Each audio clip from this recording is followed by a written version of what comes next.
Hi, Facebook and YouTube. I'm going to get Instagram set up in just a second, and then we will get going. All right. Hi, Instagram. We are live on Facebook and YouTube over here and Instagram over here. We are talking today about your very best first draft. We're talking all about first drafts, just some general tips to get you writing your very best first draft. So I've got some things written down, and we're actually going to walk through an exercise that will help you in that process as well. So I'm super excited about it today. Let's get started. All right, so the first thing you need to remember about your first draft, and before we go there, if you have any questions, if you're writing your first draft or things you always wondered about writing your first draft, please feel free to leave those in the comments. I am monitoring those so we can go over those while we go through the training. So if you have any questions, anything comes up, or any burning questions you've always wanted to ask, please feel free to ask them, and we will go over those when we get there. All right. So the first thing you need to remember when you are writing your first draft is you need to let it be messy. You need to let it be imperfect. Your first draft is not supposed to be good. It's just not. That's not what a first draft is for. First draft is to get all of your thoughts onto the page, work through all of those story ideas that are floating around in your head, and actually get them down, get them on the page so that you can see what you're working with. And then the editing process is where you make it a little less imperfect. Now, notice I did not say where you make it perfect, because your book will never be perfect. Just let go of that right now. And that's a good thing. It actually frees you up to write the book that you want to write, the book that you were given to write, the story that you were given to be told. It frees you up to tell that story. So that's kind of a side thing to remember as well. All right, the second tip for writing your first draft is to let it be fun. Make it fun. Like for me, the whole writing process, there's a lot of things. There's always something good to be gained from the writing, any part of the writing process. There's always good things to find in that. There's always exciting moments and things like that. But my favorite part is writing the first draft. That's why I love talking about it, and that's why I talk about it the most. Because for me, it's when I get to tap into my intuition. I really use all of that knowledge that I've gained in writing other books and learning about the writing craft. And I bring that all together, listen to the voices in my head, it's like they say writers are crazy, the voices in our head. But anyway, listen to all of that, bring that in, and get the story out on the page. This is, for me, the best part, because it's the moment of creation. It's the moment of actually seeing something that's been in my head on the page. So that's why I love talking about it. But there are always, as a side note, there are always things to look forward to in the process. For example, right now I'm working on editing my upcoming book, and I'm really excited about it. I have been kind of teasing it a little bit. If you've seen a couple of my recent posts, given some quotes and things like that. I actually finally figured out a title, yay, and I plan to announce that soon, but I'm in the editing process for that. And editing is not historically my favorite part on my own books. I love to edit for other people, but for me, it's a little tricky because I enjoyed the writing process so much, the drafting, that when I go to the editing process, it feels more, I don't know, like clinical or technical. And while I enjoy those things, it's almost like I'm taking this really super creative thing and making it like fit into a box. And so sometimes it's a struggle for me. Now, that's not the end product, and there's a process to work through to get there.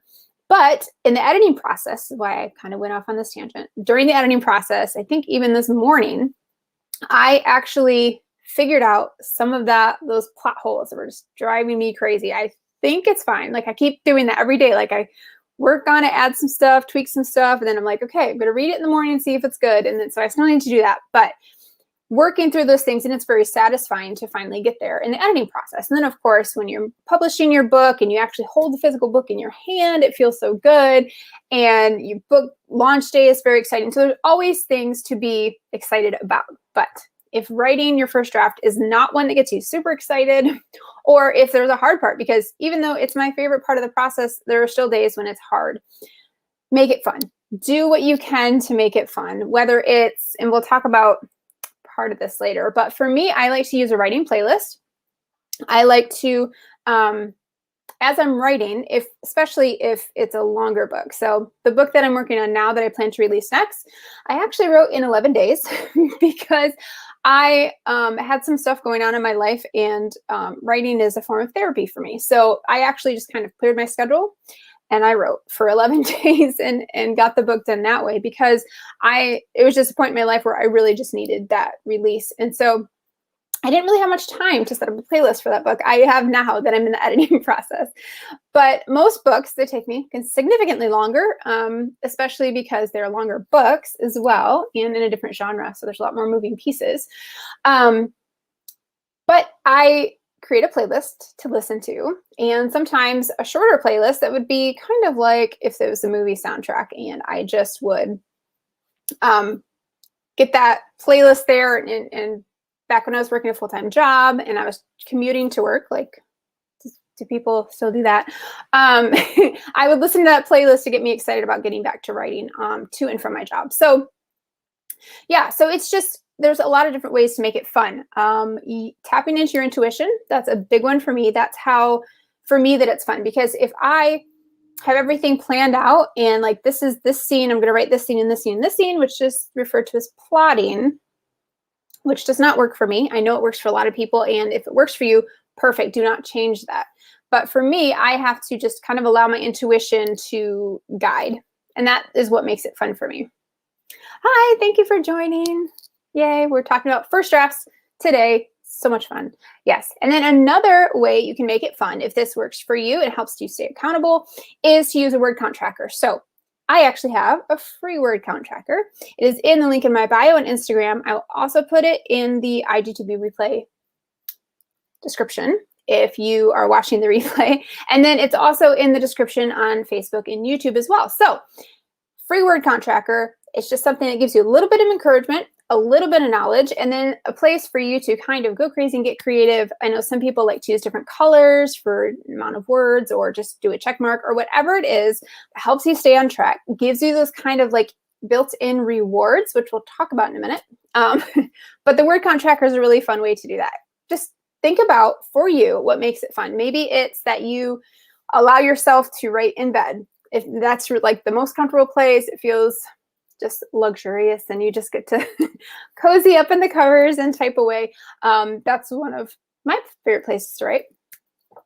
So anyway, however it is, make it fun. All right, so number 3, don't let your mindset get in the way. You are a writer, so write. So there are a lot of different ways to work in your mindset. I'm not going to cover that here because that's just a lot to cover right now. We're already 8 minutes in. So there are some, I think, IGTV videos and some YouTube videos and Facebook videos and mindset that I've done before. So you're welcome to look those up. And I'll be talking about it in the future as well. But work on your mindset. Allow yourself to take on that persona that you are a writer. Allow yourself to believe that and embody that. And then you will start writing. And it really just helps your first draft and editing and marketing and publishing and all of that. It helps it come a lot easier if you actually believe that you are a writer. You will embody the things that writers do, which is write books and edit books and publish books and market books. So there you go. Mantra for the day, you are a writer. Okay, number 4 is give yourself rewards. And we talked about this a little bit, but for me, I put this as a separate line item because for me, this could be, this could mean like, writing 5,000 words and giving yourself a piece of chocolate, or writing 10,000 words in a day and taking the next day off, or whatever it is. And it doesn't have to be a lot. Maybe it's just like I wrote 200 words every day for a month, or whatever it is, whatever is significant to you. Set goals.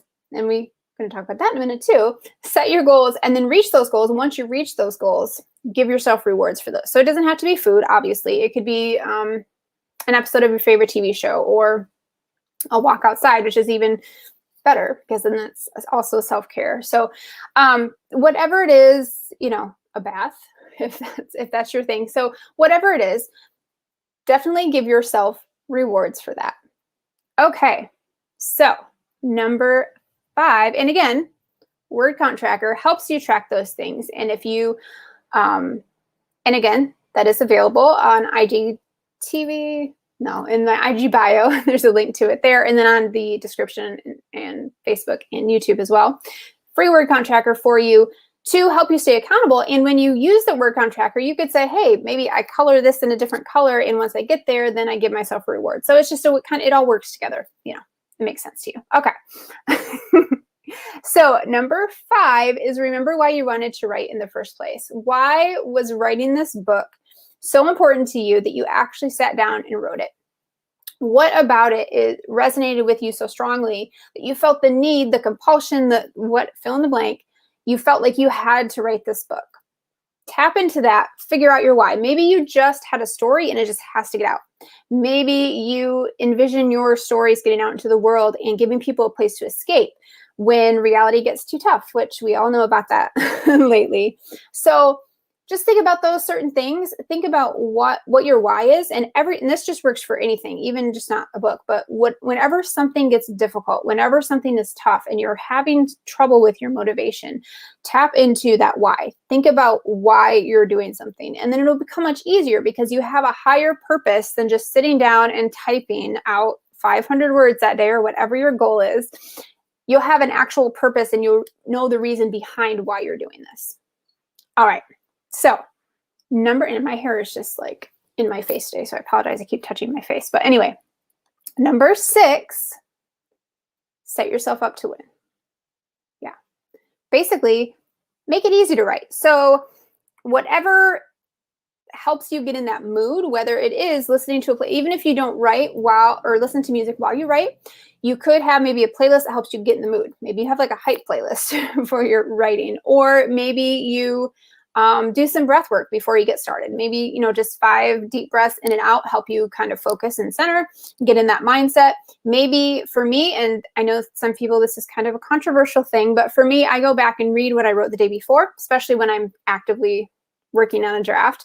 And I go through, read those things, and then it kind of gives me an idea of where the story was, and it gets me in that frame of mind that I was the previous day, so that I can continue like writing and get in that same flow and that same voice and all of that. So however it works for you, make sure that you set yourself up to succeed. You set yourself up to win. So don't try to just pull out your phone. I mean, obviously, write when you can write, if it makes sense. But if you have time to set aside even 10 minutes a day and get away, make sure you get away. Make sure you step outside and, if that's where you're going to write, if you go outside on your porch and you make sure that everyone in the house knows that you are not to be disturbed for the next 10 minutes or half hour or fill in the blank, or you set yourself up to win. So maybe you turn off your internet on your computer, or you put your phone in the other room, or upside. For me, I actually like hide it under some blankets so I don't visually see it and it's not that trigger. And it's still really tempting to be like, okay, I'm stuck. I need to check Instagram. No, you don't. You need to write. So there's always ways to do that. So make sure you're setting up your environment and everything. Make sure you're comfortable, that kind of thing. If you need a beverage nearby, I always have a water nearby so that I can do that, so that I can stay hydrated. If you need a snack, whatever it is that makes the environment comfortable for you and that you set up your mind and all of that,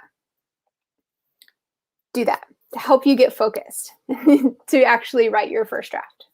All right, so we have a question before I move on.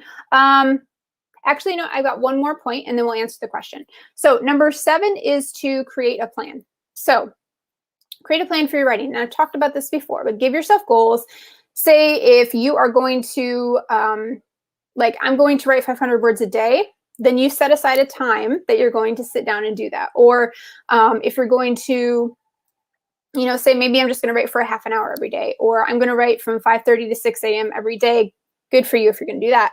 That would not be me. But whenever it is, if there's like a time at night that you, when the kids go to bed, I'm going to write for an hour or whatever it is, set aside that time, create that plan and get the plan in place. That way you'll actually set yourself up to win. So I do have an exercise that we will do in a minute, but I'm going to address this question. And hi, someone else said hi. Thank you for coming. Okay, so how do you go back and read your work and fight the urge to edit the crap out of it?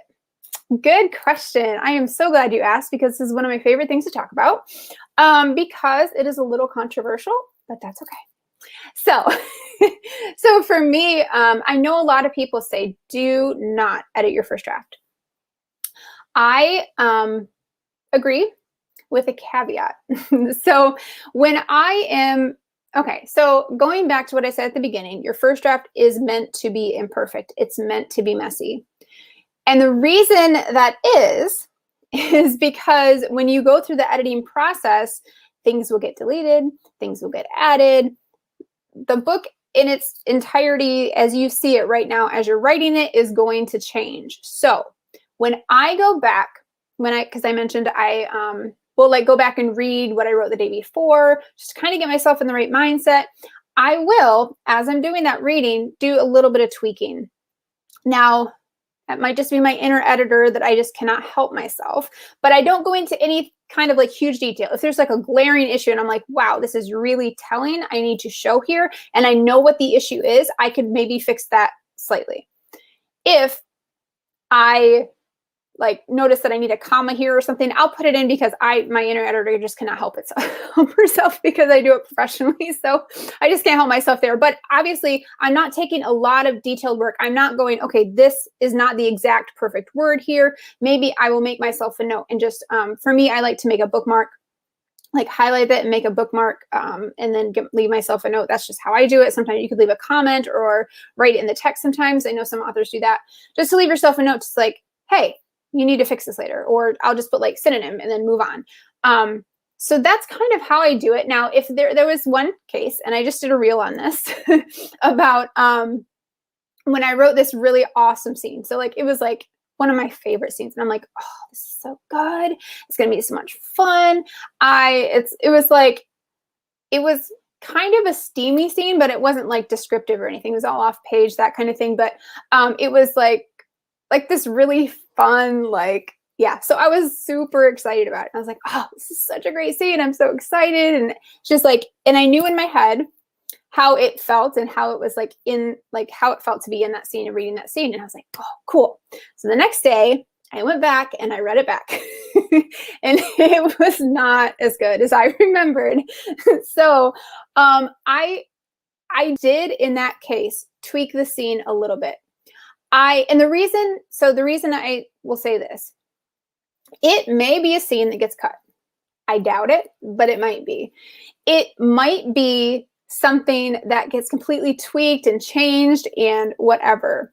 But if it does stay in, I want to tap into those emotions to that scene that I felt like, oh, wow, this scene is so good. I really love this scene. I want it to be communicated in the best way that, like, I want the reader to feel what I felt when I wrote it. And when I read it back, it wasn't doing that. So I allowed myself to edit that scene slightly. Now, again, this is not like a super detailed edit, but I did add in certain things that I felt would help bring out those emotions that I felt when I was writing it, so that when I read it back the next time, the reader actually could get a taste of that. Now, the reason I did that is, one, my books tend to be, not the book I'm working on right now, but that book and my the series I'm working on tend to be very long. That one clocked in at like 130 something words or something. So by the time I write the first draft and let it sit for a while and then go back to it, I'm not going to necessarily remember that I really wanted like the emotions that I felt while I was writing that scene. I'm not necessarily going to remember all of that.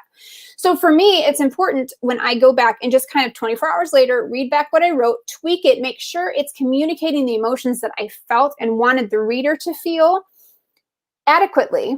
And then I let it go. Like I haven't looked at that scene probably since. I might have read through it again because I kind of do that sometimes when they're my favorite scenes. I'll go back just to like get myself in the mood again, and just get myself excited about it again.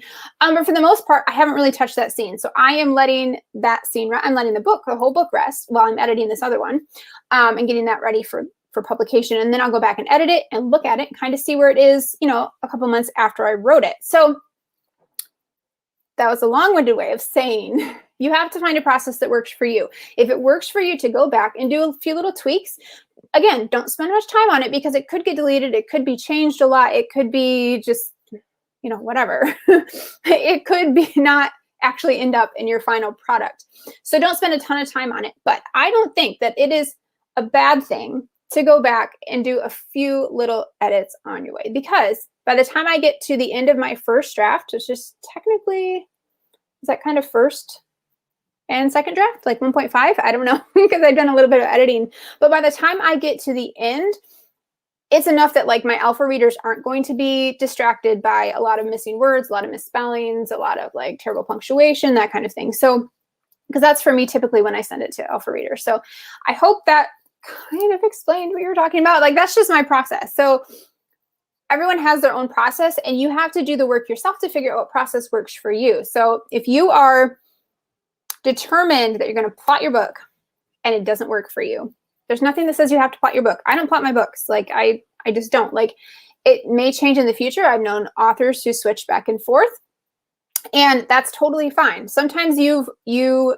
your writing progresses, or you personally develop in a certain way and plotting makes more sense. Or maybe you used to plot and then you go to pantsing. For me right now, pantsing is what makes most sense for me. I tried to plot my first book. I say that it was a disaster. I probably learned a lot of stuff, but it was a disaster in the fact that the plot didn't have anything to do with what actually happened in the book. So I'm just like, why did I waste my time creating that plot that I didn't even follow? So for me, it's, and that's partly because it's like the fun part for me, tapping into my intuition, figuring out what the story is. Yeah, so that's kind of how I do it. And we can talk about plotting versus pantsing later if anyone is interested. In another live, because I love to talk about my writing process. I think it's really fun. And I think that everyone has their own unique story around that too. So I think that would be a really fun thing to talk about. Yeah.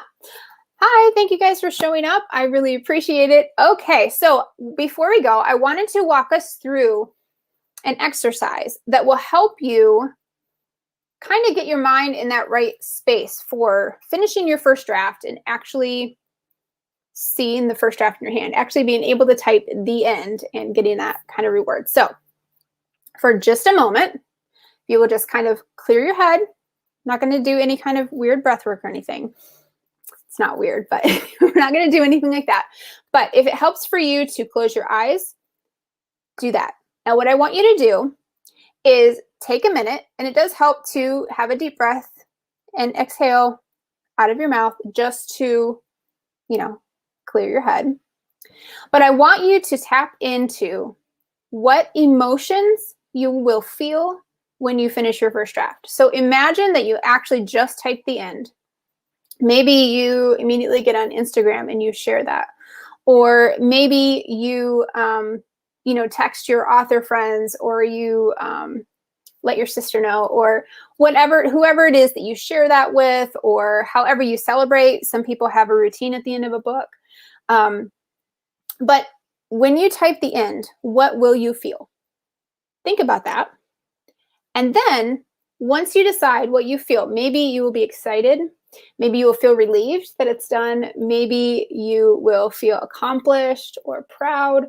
Whatever that emotion is, feel that emotion right now. Now, it's a little bit hard sometimes it can be a little bit hard. So this is a practice, and it's something that you can go back to. And these replays will be available, so you're welcome to always come back to this if that's helpful. And really get in that space, get in that headspace, and get in the mindset of how you will feel when you finally finish your first draft. So there's a lot of different things, and I know that you can feel a lot of different things, but imagine that for me, if you will, because if you can imagine that, then you can feel those feelings now. And that's what I'm going to challenge you to do now. So you're going to feel, for example, excited when you finish your first draft. Let's get excited now. Put on, like when we're done with this live, put on like a happy song, dance around, get as excited as you can, imagining, visualizing that you've finished your book. And then tap into that feeling all the time, like as much as you can throughout the process of writing your book. And just imagine, visualize yourself actually being done with your book. Imagine how great it will feel, how excited, how accomplished, how proud you will be.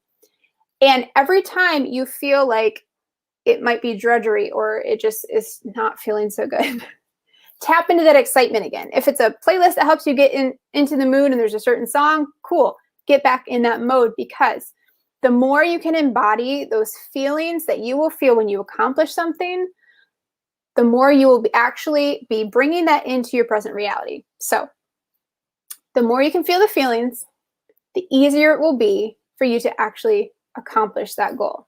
So all these tips that I've given you, that's kind of my 8th tip, I think. So all these tips that I've given you are practical ways of working on your first draft and actually getting it done. But the visualization helps you with your mindset, helps you get into that space, helps take all of the energy in the universe and make it work for you. So thank you for going through that visualization with me. I hope it was really helpful. I hope it helps you remember to kind of tap into that before you even get your first draft done, because if you can, then it would make it that much easier, and you'll actually call that result to you. And once you take inspired action and continue to work on your book, you'll actually finish your book. Okay, so someone asked, what are your favorite books? Okay, so I have so many favorite books. So I'm going to not really, I'll just kind of give an overview. So I read a ton of indie books, and a lot of them are from my author friends, but I also read, I read like crazy. I think I've got I may be on 30 or 32 or something for the year. So I've been reading a lot of books, but I do also, right now I read romance. That's generally what I'm reading. So those are I would say currently that's what I read, indie romance books for the most part. But in the past, some of my favorite authors, Stephen King is always my favorite author. I learned a lot about writing from him and just how story works and all of that. I love Stephen King, one of my favorites. And let's see. I will always have a special place in my heart for the Twilight series and Stephanie Meyer, just because it gave me the inspiration to actually write my first book. So whether or not it was the absolute best piece of literary fiction ever is up for debate. But for me, it in a place in my life when I read it and when I watched the movies and things like that, it really helped me, gave me that push to actually write my book and put it out into the world. So those are just some of the books that I really like, some of the authors. So anyway, yes, good question. Okay, so I'm going to wrap up. Again, the link to the word count tracker is in the link. There's a link below on the Facebook description and the YouTube description. I will also put it in the IGTV description if you're watching this in the replay. If you're watching it live, it is actually in link in my bio on Instagram. So you can always check it out there. But it is a free word count tracker. I hope it's helpful to you. It just some boxes so you can fill. It's just a one-page graphic you can print out and color in or check mark or whatever it is, whatever is helpful. And I do have an announcement of something coming up that's going to be a ton of fun. And if you didn't get a chance to enroll in the Confident Writer Intensive that I closed last week, this will be something along those same lines, but something a little bit different. So stay tuned for that. I'll be announcing that later this week. Okay, so I hope you guys learned a lot from that. I hope that was really helpful, and there were a lot of good tips there for you. Like I said, I'll be posting the replay on Instagram so you guys can watch that later. And thank you everyone for joining me. I plan to be back next Tuesday with something else fun to talk about. So, all right, well, I will talk to you guys later. Bye, Facebook and YouTube.